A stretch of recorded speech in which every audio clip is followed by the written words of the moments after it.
Hey everybody, Alex Kozora, SteelersDepot.com, doing our weekly Talk to the Tape segment.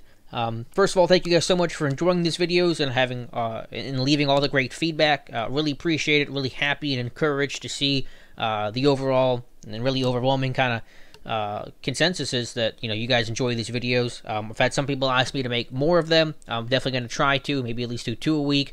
Definitely going to see a couple more videos coming out now the Steelers are on a bye, have a lot of time off, and kind of have a lot of time to kill and not a whole lot of, relevant present-day Steelers stuff to talk about for the next, couple days. So, if you guys want to see something else specific, whether it's from the Lions game or just kind of the overall feel from the first half of the season, let me know in the comment section below. However you're watching this, YouTube, Twitter, Steelers Depot, however you find us, and, we'll try to get a couple more of these up before the Steelers play in a couple weeks. So, what I want to talk about today, though, was one man who played a great game Sunday night against the Detroit Lions, and I was so happy to see him play the great game that he has all year long because it was on a national stage, and it hopefully got him some spotlights that he hasn't gotten yet, and that's Javon Hargrave. He had a fantastic game against Detroit. Again, a guy that's going to play about half the snaps. I think it was about half the snaps Sunday. Sometimes he's less than that, just because of the nature of his position, the nature of defenses that are playing sub-package the majority of the time.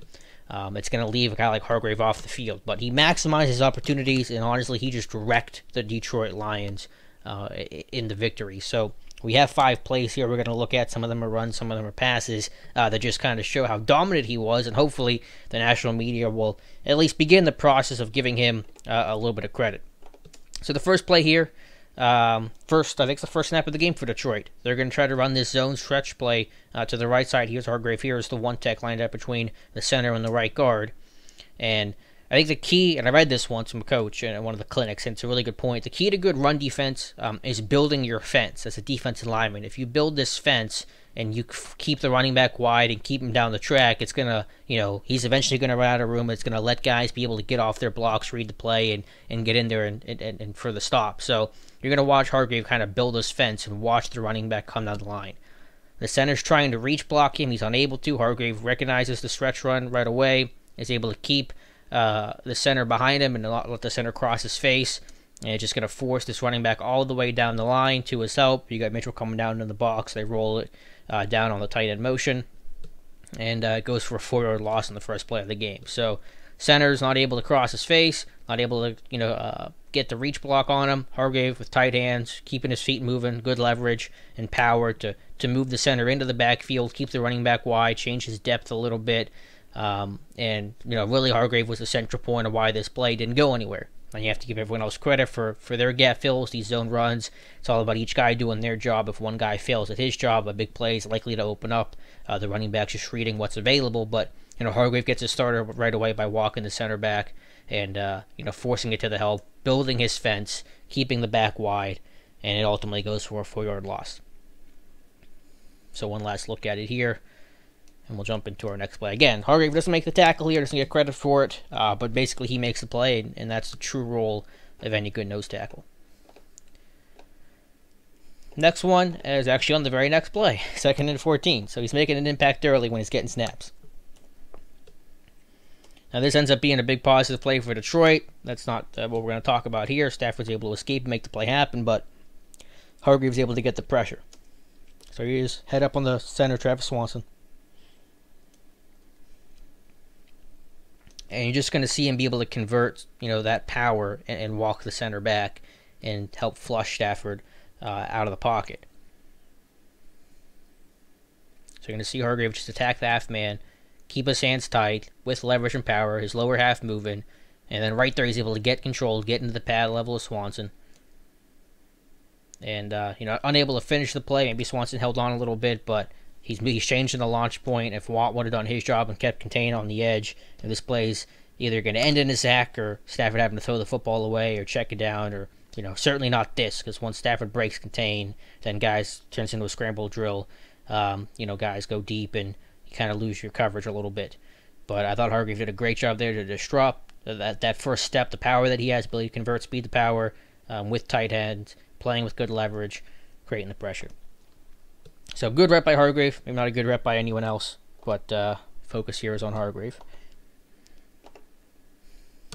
Now we're going to go to the second quarter for the next play.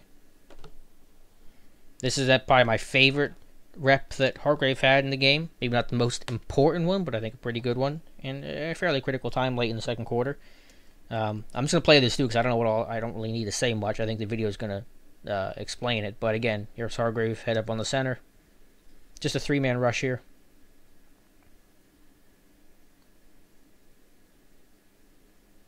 And it's hard to beat a center any cleaner than that.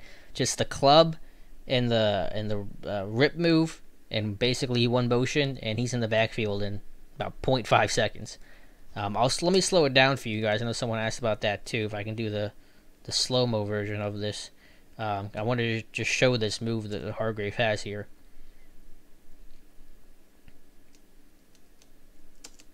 Let me cue it up. Here we go. So right off the snap, you're going to get this club move with the outside hand to hit the and punch the outside shoulder of Swanson. You're going to get that club, just kind of keep his hands down. And then the rip under the shoulder of Swanson to get under him. And then, I mean, he's beat him instantly. And within, again, the quarterback has just basically received the shotgun snap. And the guard isn't helping. He's sliding down. And Hargrave gets through pretty clean. So I'll go back and we'll watch it again. But yeah, just a really effective move. Club, rip, force the ball out quick. Does not get much better than that. Certainly not the old school mentality of a nose tackle who run plug was only and didn't offer anything as a pass rusher. So, you know, whenever you can go with a 3-man rush and get immediate pressure, which is pretty rare, but when you can do that, it's awesome. And it's going to force the incomplete pass. So I'll run it through one more time for you guys. We'll get to our next play.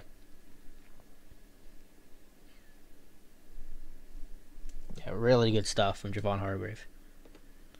All right, next play. The first snap of the third quarter.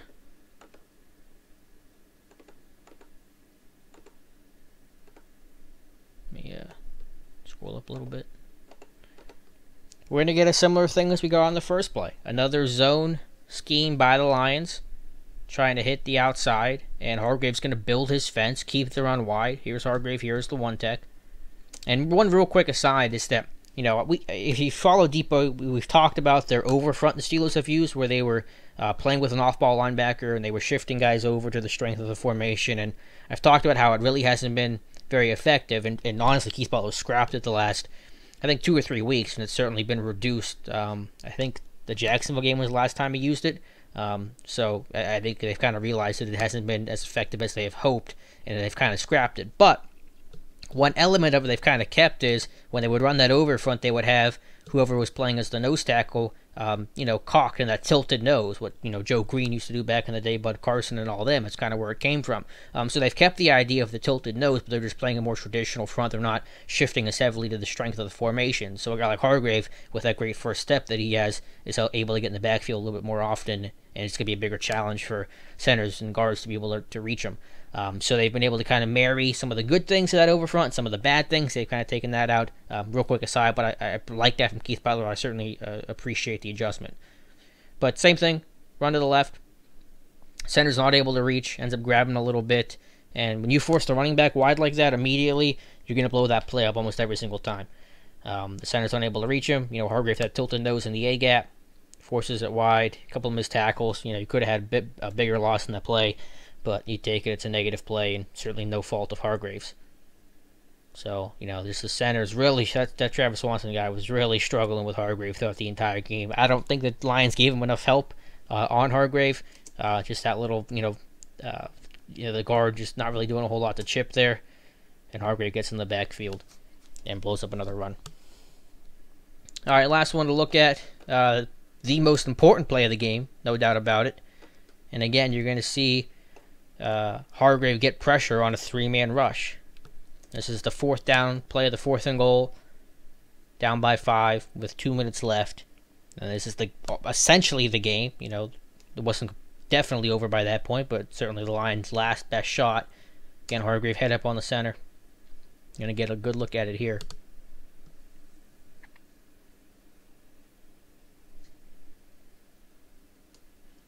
Again, like we saw on the first pass rush, just a straight bull rush, tight hands with leverage and power, running your feet, pushes the center all the way back into Stafford, forces the ball out. It was good coverage, by the way, so that helped, but that happens when you drop 8 in the coverage, on the 10-yard line. But, to get pressure that quickly, and to get any pressure at all, really, on a 3-man rush against a guy like Stafford, who certainly is able to keep the play alive and is not an easy guy to take down, it's just such a big-time play for Hargrave. It's such a big-time moment, and it kind of shows the elite player that Hargrave really is. Because who knows what happens if that turns into a scramble drill. We've certainly seen the Steelers get burned on that, not only just in this game, but throughout the whole season. So I'll go through slow motion on this one as well for you guys. Let me slow. Oh, hit the wrong button.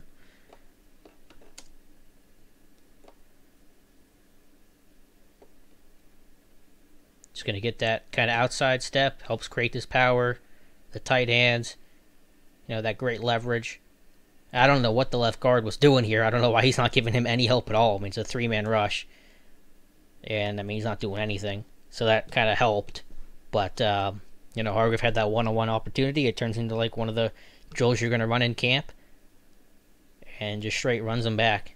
And, creates the incompletion. Now, say here, if he picks that, it's probably pick 6. I'm sure you guys will talk about that in the comment section. But, the point of the play is just... the great effort and the great, moment that Hargrave rose to. So, I just wanted to point Hargrave out because I thought he had maybe his best game of his NFL career, and they've all been pretty good. I can't think of too many games where he's been terrible. There's been a couple, certainly, ones where he hasn't been as good as usual. Dallas last year, I think, was a pretty poor showing by him. Steelers have gotten chewed up by the run at points this year, so Hargrave's going to be part of that group, but just both as a pass rusher and a run stuffer, he's been really strong. I think he's doing a better job of staying on his feet, staying square to his block, getting off blocks. Actually, it's one more I should have talked about. I'm doing this on the fly now, as you can probably tell. It was a goal line play. I haven't actually seen this one yet, so I can't remember exactly where it's at. But since we're talking about it, I think this is it. Because I remember watching it live, and I thought it was just an excellent play by Hargrave. So we're going to do this live. We'll see if I can find it really quickly. Hopefully this is the right one, if I'm thinking of the right one. Hargrave's lined up right here. Yeah, you're going to get the cut block by the left guard here. Hargrave's able to keep his feet, stay clean, and it's him and Vince Williams with a big impact on 3rd and goal. It creates the 4th and goal line. Let's go for it. Alulu gets the sack. So just watch it again here. Trying to get that backside cut. Hargrave stays on his feet. Such a tough thing to do when you're getting cut from the backside. Guys, throwing 320 pounds into your knees, and you're able to defeat the block, stay on your feet, vision on the football, and go make the play. So that was kind of an ad-lib thing, but I thought of it when I was talking about it and thought I need to show that play because it was a really impressive play. You're seeing Hargrave really rise to the moment in those big moments. That 2-minute drill in the second half, he gets pressure. The last play of the game with 2 minutes left to get the pressure again. That big 3rd and goal conversion or stop, didn't allow the conversion. So lots of big plays, lots of big moments again on that national stage. Really hoping Hargrave gets some more national respect. At least some of the guys that follow the game closely could have looked at him and filed that name away. Certainly a name to keep in mind. I don't watch enough of the rest of the league on a consistent week-to-week basis to probably make kind of statements like this, but I honestly think Hargrave's probably a top 5 nose tackle in the NFL right now. Just for the consistency he shows, his ability to kind of win as a pass rusher and obviously as a run stuffer, the little bit of versatility that he has, the effort that he shows, his motor, and just how dominant he can be when he gets in those one-on-one battles. It's really tough to leave him on the center alone unless your center is really good. He's going to win that battle, whether that's Swanson, we're showing in these clips, J.C. Treader, the Brown center in week 1, Hargrave manhandled. So, finding snaps for him is going to be tough. I get that, but I've kind of been preaching it all season long. You have to find every opportunity you can to get 79 on the field because he's an impact whenever he's on the field, and he takes advantage of the reps he gets. And can't speak highly enough of the job Javon Hargrave's done, the job John Mitchell's done coaching him up, and the way his teammates, I'm sure, have helped him as well. Cam Hayward, Stephon Tuitt, I'm sure a big kind of stabilizing inspirational kind of presence in that locker room. So let me know what you guys think. Where would you rank Hargrave if you had to rank all the nose tackles in the NFL? Is he a top 5 guy, like I said? Would you put him high? Would you put him a little lower? Anything from his game that you want to see you haven't yet? I'm sure there's some things you could talk about. and just maybe your thoughts on the defensive line, Hargrave in general. So thank you guys so much for watching, and we'll talk to you soon.